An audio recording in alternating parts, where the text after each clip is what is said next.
This is going to be fun. I'm so excited to talk to you, Lulu. Yes, you guys too. Thanks for having me. I hope you break out in a song for us. That would be amazing if you just sing a song. Okay, Mitty, careful what you ask for. The Radiolab crew is like, can you make it through one interview without singing? And I'm like, nope. No, please don't. Not this interview. Your next one.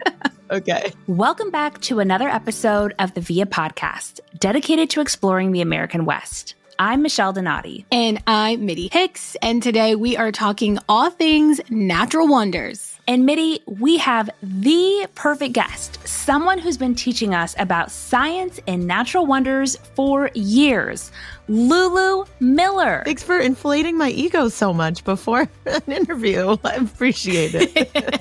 For our listeners who may not be familiar with Lulu Miller, she is a Peabody Award-winning science journalist, co-host of the beloved show Radiolab, and author of Why Fish Don't Exist, a nonfiction scientific thriller and memoir. She's also the creator and host of Terrestrials, we're not the worst, we're the Terrestrials. Oh, you know the show. You're warming my heart. Yes.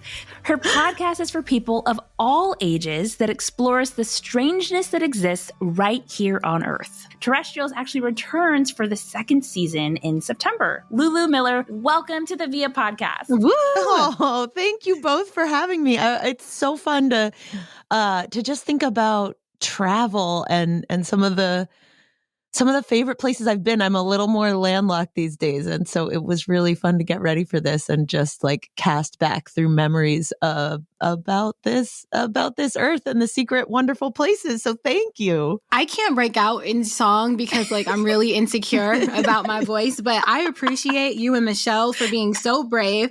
I want to ask you this before we get started. So in an article with New York Times, you said that you give off... Oh, no. What did I say? Like, I don't know if you said big or if I'm saying golden retriever energy. What does that even mean?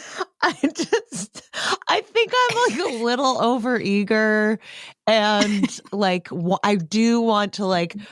Once I learn what makes a person happy, I want to like bring it to I just want to like retrieve it. I want to find it and bring it back to them, I think. And like pretty uncool, unsmooth. Like we're not dealing in subtlety with me. You know what I mean? It's just like, oh, welcome. Hi.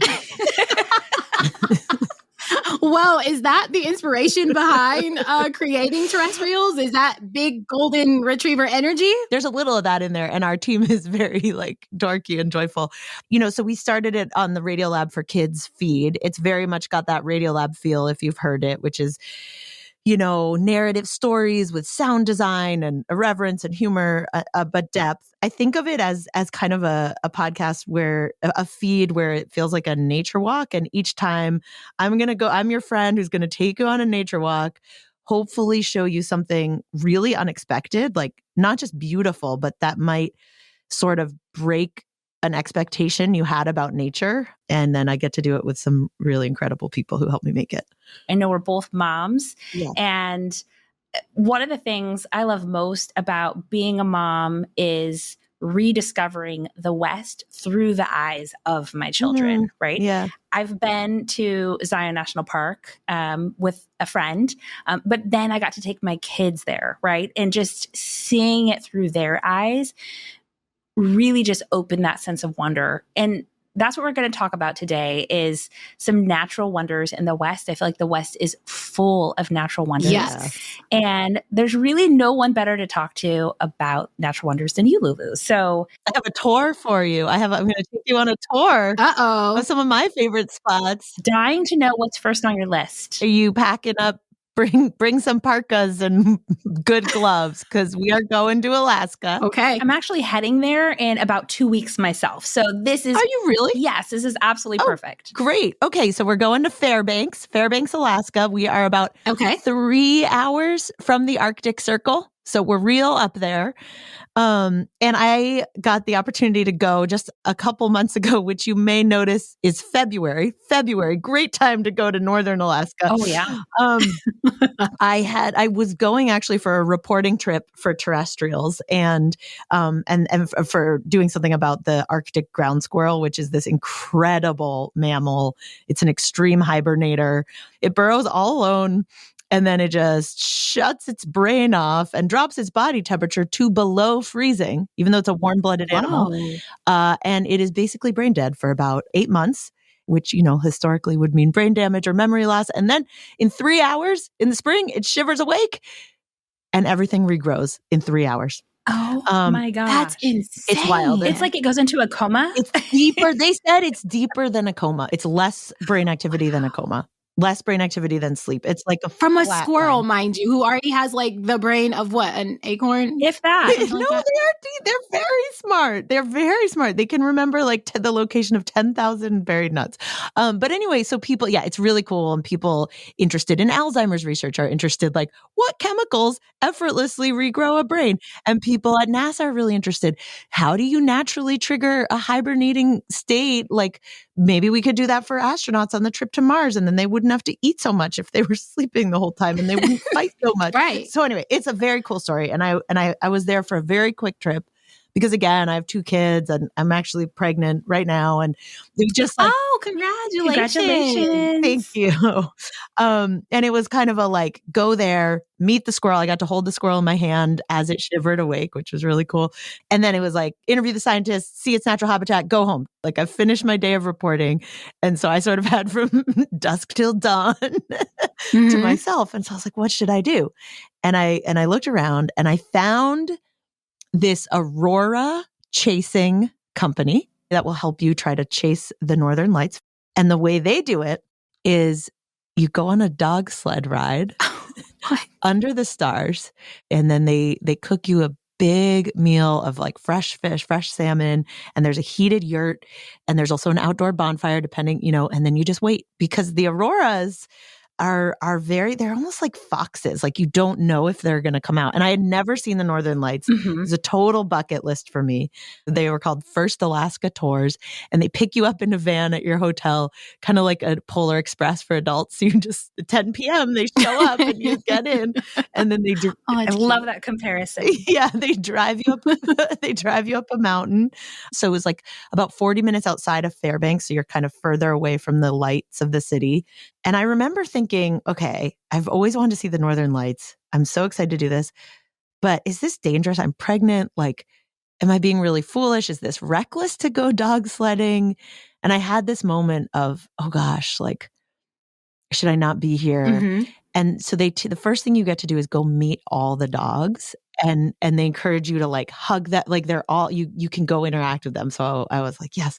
And I found out that our lead dog's name was Louisa. Okay. And my full name is Louisa. And I was like, you know what? It's fate. It's a sign. I'm in good hands. I'm going to be okay. Yes. So we went on this dog sled ride, and it was so gorgeous. I've never dog sledded. It was so much fun. And there are these gorgeous green streaks, like just above the horizon. So not super high in the sky, kind of low. And then they blossom. They start to have some yellow. And it was so special. It was neat to be there alone. I mean, there were other people, but I was kind of taking it in alone. And also to be sharing that with like this little being inside me. Oh, yeah. And because I am a nerd, I had done a little bit of research on what the Northern Lights really were. Like, I did just want to see them as a aesthetic experience, like nature's fireworks. But what I had learned is that this happens when photons from the sun, so like high energy particles from the sun, shoot down toward the earth at about 45 million miles per hour, and they collide with the Earth's atmosphere. And the chemicals of that collision, like the chemicals of the photon with the chemicals of our atmosphere, the oxygen or the nitrogen, create the different colors. So the green comes from oxygen, the blues come from nitrogen. And then the shapes of them, the sort of wavy curtains, are caused by the magnetic field. And our atmosphere is also in many ways protecting us. It's giving us, oxygen we can breathe. And it's like our protector is becoming visible. You can see the invisible shield. Yeah. Yeah. And like the color is the atmosphere and the shape is the magnetic field. And it's this thing we rarely think about. That's like a scientific protector that I am looking at in the sky. And it was a very cool moment at 1:30 a.m. alone in Alaska. It sounds like it made you emotional. Mhm. And I know when I've experienced some natural wonders, I was sharing with Mitty that I've become emotional in experiencing something like that for the first time. But especially with your growing little baby in your belly Yeah. and seeing this protector shield, knowing the shield is protecting all of us, and even this little baby who's not even here yet. Yeah. Yeah, it was like a real gratitude. Like I didn't tear up. I am an easy mark. I can cry easily. I didn't I'm an I easy mark. didn't tear up, but I felt this like real like warm kind of just gratitude. I will say, as probably everyone knows now, this is a great year to see northern lights because we're in a solar maximum. The sun has a north pole and it's flipping with its south pole. And when that happens, it shoots all this extra chunks of the sun. They're called coronal mass ejections. And when that happens, you get way more solar storms. You get way more stuff colliding with the magnetic field and atmosphere, which is why on May 11th, we saw solar flares. We saw auroras as far south as like Alabama and Mississippi. Mm-hmm. They were visible in parts of Arizona too, which is incredible. And yeah, Fairbanks is a great place. If I had had more time, I would have go to Chenna Hot Springs, which is about an hour and a half or 2 hours outside of Fairbanks. You're in these natural hot springs, and they apparently have this incredible bar where they serve like apple martinis in glasses made of ice. And there's a hotel, and you could stay there. And again, I didn't get to do it, but that is where I would see them. Chenna Hot Springs. Do it right. And if you can't do Chenna Hot Springs, I've heard this before, and you mentioned the guide, that people hire guides to help them. Yeah. And that's not considered cheating. No, I don't think so. I think of it as like working with local experts who know, and they'll take you out. So no, I don't, there's a lot of aurora chasing tours. There's all kinds of companies out near Fairbanks that'll take you out and help you find somewhere. So yeah. There you go, Michelle. Not cheating. Okay. I don't think that's cheating. I think that's like supporting local economy. Oh, I think so too. Yeah. And we talk all the time on this podcast about connecting with local experts. Yeah. So it sounds like this is absolutely one of those times and another group of local experts we need to add to our list. I think so. It's the aurora chasers. I think so, for sure. Okay, so we're leaving Alaska. Where are we going next? Okay, bye, Alaska. Bye, Alaska. Okay, you can take your parka off. Like you still might want maybe one layer, like a fleece or something. We're going parallel to Highway 101, so we're near the coast. Northwest corner of California. We are going to the Avenue of the Giants. Ooh. Do you guys know about this? Have you been? Redwoods? Yes. Another bucket list item for me. This is another thing that Michelle has done. I'm super jealous. Mm-hmm. Mitty, you're you don't know the West as much, right? This is all just trying to tempt you. Come on, Mitty. The West is calling. Yeah. Okay, so Avenue of the Giants. Okay, so I was very lucky. I had the opportunity to experience this on my bicycle. I had just graduated college, and my friend and I didn't know what we were doing with our lives. So we decided to bike down the West Coast. And then 5 years later, we would actually bike across the country together. And then since then, I have done like no big bike trips ever. But it was great. You got it all out. Yeah, but what I love about traveling the roads on a bike is that like you get to smell everything. And sometimes that's bad. Sometimes you're like, roadkill's coming up. But most of the time it's great. But you get this like extra sort of layer of input. And we did it in the summer. And then suddenly we came to the Avenue of the Giants, which is this stretch of road. It's about 31 miles long. Again, in the northwestern corner of California. And it's free. It's totally free. You know, some fancy roads like you have to pay for, but this one's free. And it is just surrounded by these giant redwoods, hundreds and hundreds of years old, some of them over 1,000 years old. And these, I believe, are some of the tallest living things on Earth, possibly the tallest living things on the planet. And there were like groves of these redwoods, and they're, just classic, like you can't get your arms around them if you try to hug them. It really feels like you're in a chapel.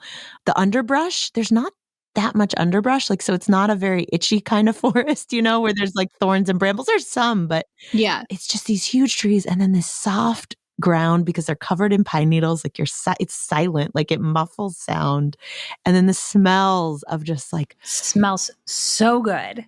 So good. Just this shimmery pine, and it's like a shimmery shade. It's mostly shade, but you get little warmth and it's just like the freshest air you can imagine. And there's all kinds of fun pull-offs as you go. So like there's a redwood you can drive through because it was hollowed out, and What? maybe that wasn't cool for the tree, but they did it and it exists.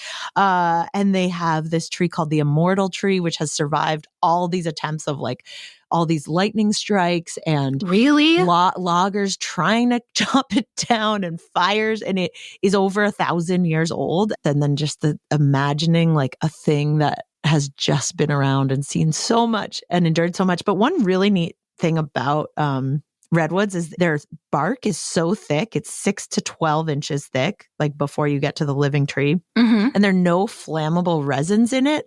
So they're so good at surviving wildfire. And there's one in particular I would love to, a tree in particular I'd love to tell you about. It's called the Discovery Stump. It's near a town called Arnold in Calaveras Big Tree State Park.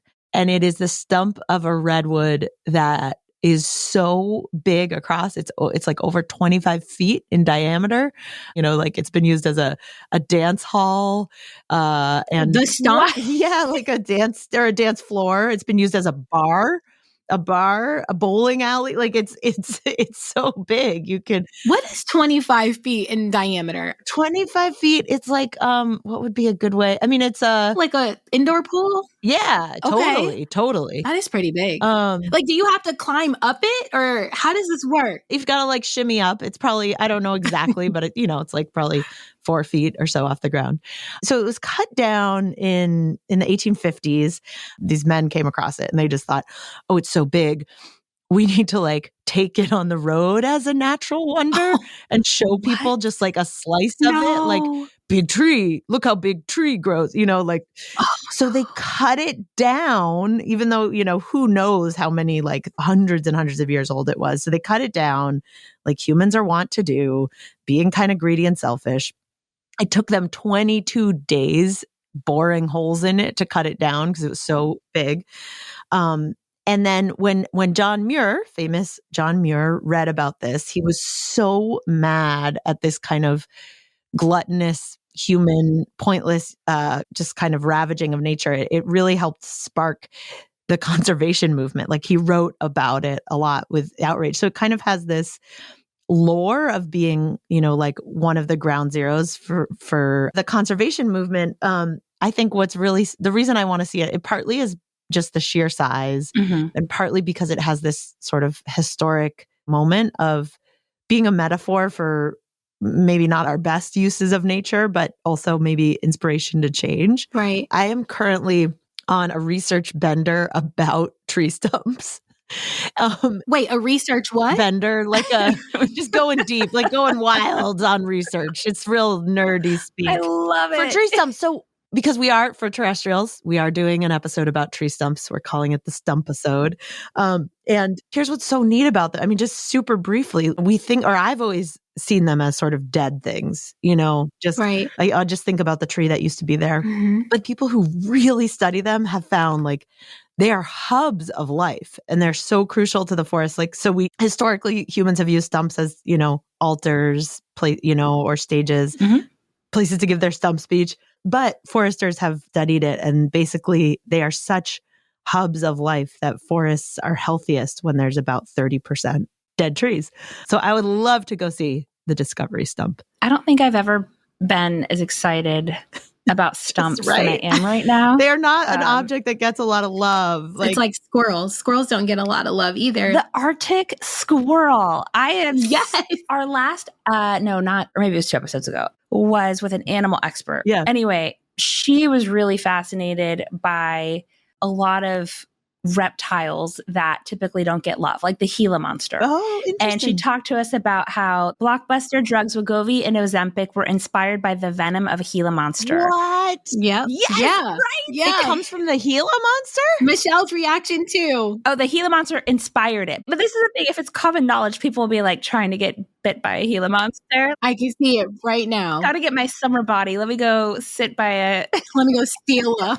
That is wild. the Discovery Tree Stump and the Avenue of the Giants, both in California, are they near each other? Could you hit both of them in one trip? Depends on how you like to travel. But they're 6 hours away. Okay. Are you on a motorcycle and you're just doing the roads? Like maybe you do it in one day, but I don't know. The choose your own adventure. Yeah. P.S. I really, really want a motorcycle. Why?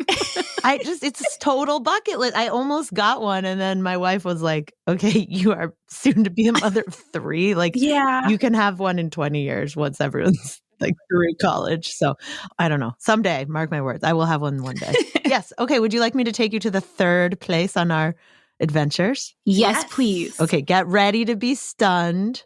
You can take off the fleece. I think you can just have a t-shirt and some hiking shorts or like spandex or whatever. We are going to Bryce Canyon in Utah. Yay! And we are going to marvel before the strange, the mysterious, the otherworldly hoodoos. I also love that at each stop that we've made today, you've also given us wardrobe advice. And I really appreciate that because living in Arizona, we don't always know how to layer, or at least I don't know how to layer appropriately. So we're at Bryce Canyon National Park for hoodoos.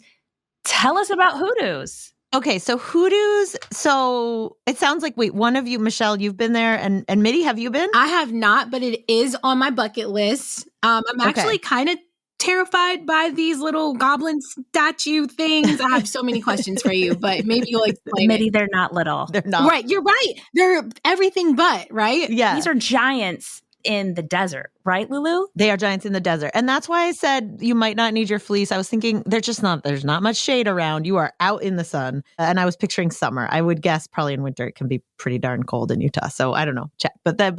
Yeah, okay. So hoodoos, they're in Bryce Canyon. They're in Utah. It's in a national park. And they're mostly sandstone, some other sedimentary rock. They look like there's all kinds of different things. You said goblins, Mitty. They look like poodles or dragons, or some people call them fairy chimneys.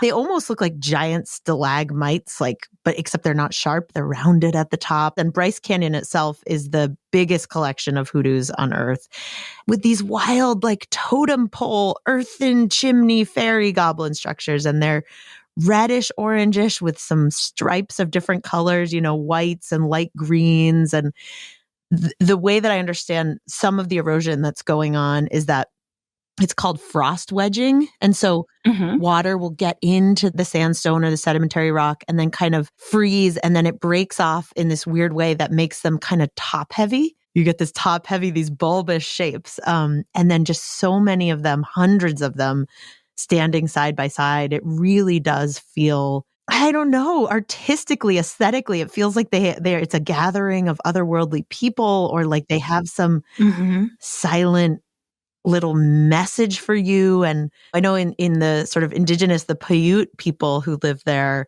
they have a whole system of belief about them, like a tradition that they were a kind of people who had been bad, and this sort of coyote trickster figure turned them all into stone. And they just carry like a spirit. That's Bryce Canyon. Should I tell you about the time I went and saw it? Would love to hear that. Okay, I'll give you the sensory experience. Okay, so I saw Bryce Canyon in 2010. When that same friend and I, now we weren't graduating college, but we were both like quitting jobs. And we biked across the country. Everyone needs a friend like that. Yes. Just saw all kinds of neat stuff along the way. But Bryce Canyon was like one of the biggest stunners because we had been coming from California. We'd crossed the Sierra Nevadas. It was just wildflowers. There's all this green and pines. And then suddenly at a certain point in Utah, everything just turns red. It's crazy, isn't it? You're like, how are we just in the forest? It just suddenly you are out, and it really feels like Mars. It feels like another planet. And it does. And I guess the smell would just be like you're suddenly in touch with Earth's true body odor. Like there's no perfumes. Like it's just like it's just like the dirt and the stones, and it's kind of dry. And I didn't do this, but I've heard geologists a lot of the time, to fully get to know a rock, will lick it because it will have like a different, like an irony taste. So I didn't, but it just has this like tons of blue sky, tons of red rocks. You feel like you're in a Rothko painting, just big blocks of colors. And we had actually another person we had met on the road was another biker named Jeff, but he was a geologist. And I had always thought that rocks were not alive. I don't know. What do you guys think about rocks? Yeah, I mean, I would think of something, it doesn't have roots, in my opinion. Or Right. I don't know. As a kid, we didn't grow up with cable, and so we played a lot with rocks. This was Your names were Ugg and Mug. right. This was the 80s. We would often try to break them open to see what was inside of them. Yeah. I remember this science lesson in 7th grade where our chemistry teacher said, there's inorganic matter and there's organic matter. And then inorganic, you got, whatever, the rocks. And I just felt like that was a sacred scientific line that meant alive, not alive. And then this other biker I met, Jeff, we were looking at all the limestone and the sandstone and all that of Utah. And he pointed out how there are shells. There's shells in limestone from snails and from sea creatures from when this area used to be underwater. And I was like, wait, what? And he was pointing out how in a certain way, these rocks are made of things that were once alive and the little souls of those creatures are in the rocks. And it just, it muddied up that line for me in a way that was kind of exciting. And then we went and stared at these hoodoos and we were just so enchanted. There's all these gorgeous overlooks where you can just stare out at, the hundreds of the expanse of them. But then there are all these trails down into them that you can just go down. You don't need to hire a donkey. You can just wander. And the temperature's sort of dropping and the sunset with this red, picture this red sunset over red rocks. And then it's slowly turning to dusk, which feels really good on your skin, which has been burned all day. And then the stars are coming out and you're looking from deep in the canyon up at the stars. And then you're suddenly uh-oh, are we lost? You're we've got to get out of here. And we were in such an enchanted state that we walked deep into the canyon. I don't even know if you're supposed to be there after dark. Eventually a nice ranger drove by and drove us back. We had gotten very lost. So I think that story, even though I'm telling it it was honestly such a great enchanted experience, but it's also a do not try this at home. Yeah. Yes. So. One of the things that you said is you have the overlook because it is truly a canyon. And so you get to see the hoodoos looking down at them. But when you do some of the hikes, then you get to see them in an entirely different way. You get to gaze up at them and see how... And touch them. And see how majestic and mesmerizing they are. So when I went, it was the Navajo Loop and Queen's Garden Trail. And so it was a one big loop. Yes. But it is very easy to get caught up in how beautiful it is. But you have Queen's Garden Trail. I think there's one called Fairyland Loop. They just have such fun names.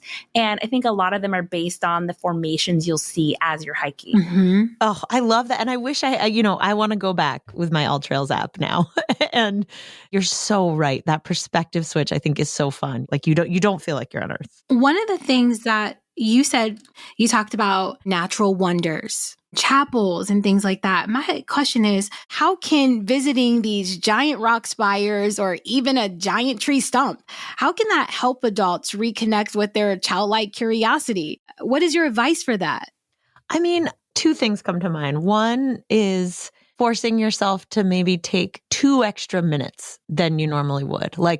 Okay, got my picture. And I am guilty, by the way. I take too many pictures. But after you've done that and your bodily pace says, all right, cool, I got my fill, next thing, then be wait, let me stop and let me linger for let's say one more minute. And just see what else you notice and force yourself to notice. Maybe put the phone down and think about the 5 senses. Think about smell, think about touch, think about taste, think about sound. And then the other thing is eavesdrop and see what are other people doing? Are there kids coming through? What are they saying? What are they asking? What are they laughing about? I always think about the fact that we're all limited by our own perception and both the good parts, but also our own biases and our own references. And I think sometimes the only way to get out of that trap is to just bring other people into the journey and see what their brains happen to notice. And then sometimes you'll just get some little surprises. Something might really make you chuckle or make you wonder. Maybe you'll get one of those little surprises from nature herself. One of the reasons why I enjoy rediscovering the West with my kids is because they force me to slow down, which is something that we all need help with, especially me. But if we invite that sense of wonder, which we have permission to do that when we travel, that's where we can really reconnect with that spirit, which is just so magical. Yeah. It really is. Yeah. And according to Lulu, lick a rock. Don't lick. Okay. If my kids are listening, please do not lick the rock. Okay. Don't lick a rock. I'm going to lick a rock too. I'll be like, don't follow Auntie Mitty. We are not licking the rock. Oh, Lulu, thank you so much for joining us on this episode of the Via Podcast. Oh, thanks so much for having me. It's time to hear from AAA members. I love how everyone is so engaged. AAA member Evelyn Vigil of California wrote in to tell us about her favorite natural wonder, Shiprock Pinnacle, a towering rock formation in Farmington, New Mexico, situated in the high desert plain of the Navajo Nation. It's visible from Highway 64 and Highway 491. She says, it rises magnificently from the floor and is sacred to the native tribes in the area. She also added that the hiking is tough, but it's also good to drive by. You know, Michelle, what I love about these emails is that we get to learn so much. So I'm going to add Shiprock Pinnacle to my to-do list. I just looked it up on Google and it does look magnificent. So thank you so much, Evelyn, for writing in. We also heard from AAA member Neil Grodegut from Utah. And just like our guest Lulu, he was in awe during his visit to Bryce Canyon National Park, which is located in southwestern Utah. He writes that it feels like walking into a fairyland where you're struck with wonder from its special hoodoos. It's something so enchanted about that place. Yes, and I loved what Lulu said about we're all limited by our own perceptions, and I really feel like visiting these natural wonders, whether it's Shiprock Pinnacle, Bryce Canyon, or any of the other ones we talked about today, really helps us break out and expand those perceptions. Love your comments, questions, and especially your stories about travel in the West. Send us an email at viamail@viamagazine.com. Again, that email is viamail@viamagazine.com. You can also leave us a voicemail at 415-475-9350. Again, that phone number is 415-475-9350. 9350. And don't be shy. You may hear your voicemail played on the podcast. The Via Podcast is hosted by Mitty Hicks and Michelle Donati. That's me. Produced by Whitney Fanoof, editor-in-chief of Via. Katie Henry, managing editor of Via. And editorial consultant April Kilcrease. Alongside Dave Beasing and Jason Jackson of Sound That Brands. Thanks for listening. If you like what you heard, don't forget to follow and subscribe to the Via Podcast. That way, you'll never miss an episode. Discover more places to travel in the West at AAA.com/Via. Via Magazine is published by AAA Mountain West Group. The views and opinions expressed by podcast speakers and guests are solely their own and do not reflect the opinions of AAA Mountain West Group or its personnel.